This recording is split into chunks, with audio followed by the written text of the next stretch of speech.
Hello, how's everyone doing today? We decided to do our take today outside, and so we are hearing a little bit of the background noise. We're fairly close to a busy street, so you may hear cars going by in the background, and also there's several birds out today. So it's really beautiful and it's really nice outside, and we decided to take this outside today, get a little bit of fresh air. So I wanted to start today actually with the numbers. I know in the past I've kind of thrown that more towards the end.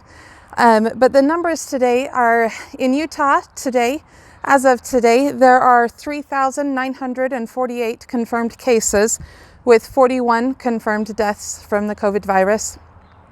In the United States, there's over 950,000 confirmed cases with over 53,000 deaths. And then worldwide, we are up to over 2.87 million confirmed cases and just over 200,000 deaths from the COVID virus. So this is still a fairly strong virus, and it's still making quite an impact on the world. In the past, we've talked a little bit about medicines that they've been trying. The hydroxychloroquine that they started trying, that they said they had success with, the tests that they performed with those medications were not sufficient at the time to really prove the quality of the drugs. And so it has been nixed. That medication is not helping enough. It's not showing enough improvement in patients to risk all of the side effects that can come from that medication. Next, they moved on to Romerdesivir, which is a medication that was pretty successful in treating Ebola. But again, the tests that they've done have at first showed great signs of improvement in the patients, but the tests were not sufficient. There was not enough quantity of people in the tests and not enough range of those infected, whether they're just starting or they're more severe cases. So recently, they've showed that there's not enough benefit from that medication either to prove useful in treating subjects that have coronavirus. The next thing that they've been trying to do, and that they're moving on to next, is possibly doing antibody testing. And they're doing this in two ways. One, they're testing antibodies to see how many people have been infected with the virus that were not tested at the time that they were infected. There's a lot of people throughout the world that just haven't been tested. Either they didn't feel bad enough to get tested, or the tests have not been in sufficient quantity for them to be tested. So they're checking antibodies, and at least in California that I know of, they have proved that there are a lot more people infected than they had first thought. The other thing that they're trying to do with the antibodies is isolating it from those who have been infected and have recovered, and using it with patients who are currently infected. They're hoping that they might be able to isolate the antibodies from those who have been infected and inject it into those that are currently ill to be able to boost their antibodies and be able to help them to recover. So again, we're still at the first stages. We have no idea if this is actually going to prove useful, or if, again, it will be a bit of a failure as it comes along and as time passes. So moving on, there's also some new symptoms that the CDC has confirmed with the coronavirus. To begin with, they were just saying that it was fever, cough, and shortness of breath. But they have added several others, including aches and pains, sore throat, chills, some very severe chills from what we understand, with a lot of shaking that comes along with it. And there are also some other new symptoms as well. And there's also other ways that the COVID virus is showing in people. There have been quite a few cases of COVID pneumonia. I think that's the biggest killer, is the COVID virus causes, because your immune system is weakened, you get this COVID pneumonia, which attacks your lungs. And they're saying that a lot of times with this, it doesn't cause shortness of breath until you're at the severe point. For whatever reason, your lungs are still able to function seemingly well And by the time you get to the point where you don't feel that you're getting the oxygen that you need, you can be in a severe case and you may have to immediately go onto a respirator. Another thing that they're noticing is blood clots. For whatever reason, they have not yet figured that out yet. The virus is causing blood clots in people, whether they go to the lungs or to the brain. They have found that several younger people in their 30s, 40s, and 50s are coming into the hospital with strokes that they're associating with the COVID virus.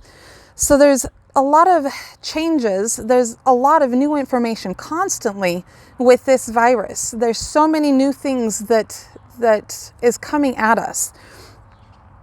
And so we're still worried. We're still anxious about how long this is going to last, how many people it's going to infect.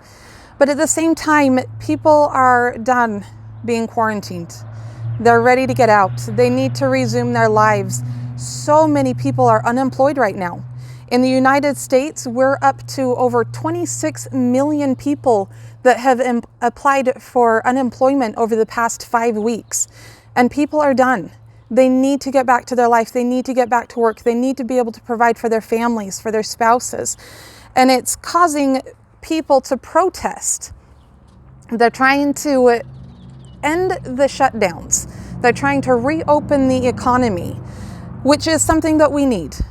But at the same time, we need to do it in a way that will benefit all of us and also protect us. Back when this all started, I remember with my first video in March, I still had the feeling that, we just need to get past the worst of it and things will return to normal. But things aren't ever going to return to normal. It's going to take a long time for us to return to the normal we knew before this. Normal died when this started. And the first case that they've been able to track backwards was on November 17th of 2019 in China.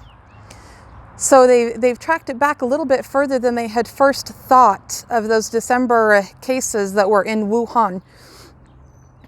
But with this, it's going to keep going. And we can't keep our economy shut down. We need to reopen. We need to resume our lives. And a lot of people need to resume their work to be able to progress forward. But for that to happen, for all of these protesters to be able to gain what they want, changes have to be made because we can't go back to normal. Normal was no masks. Normal was no distancing. Normal was a disregard for human life. And not in the sense that we didn't think of that, we didn't care about people, but it wasn't a necessary concern. And now it is. It is a necessary concern. For us to be able to reopen the economy, we need to be thinking of these things and we need to be aware of what our actions may cause in somebody else's lives. Another thing that I wanted to talk about is the progress of the vaccine. So everybody wants a vaccine, everybody wants it as soon as possible so that we can try to resume as fairly normal life as we can. The fastest vaccine in the past that has been created took 4 years. And now scientists and doctors are hoping that they can get this vaccine within the next year or year and a half. That's a push. That's a big push. They're going to need to do a lot of testing and they're going to have to try to do it as safely as possible, as quickly as possible. So they're thinking that the fastest they might be able to get a vaccine for this is 1 year. So that means that's 1 year of us continuing to try to live in a way that we protect human life around us. That's not normal, but that's what we have to face if we want the economy to reopen, if we want to be able to return to work. And the last thing I think I wanted to touch on today is it's the end of the school year. Schools are still closed. And I feel for all the graduates this year, all of our lost graduates. There's so much anticipation in these young people for their high school graduation. There's so much of the future, but there's also an ending to high school. And it's a significant step in the lives of these young people.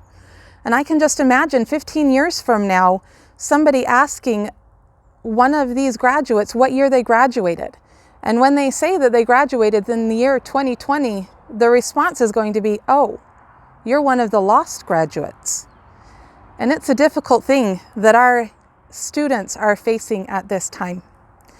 So I am about to wrap up. I do want to mention that my 10-day checkup has not exactly been 10 days, but we'll be back with you in a little while. So we'll see you later.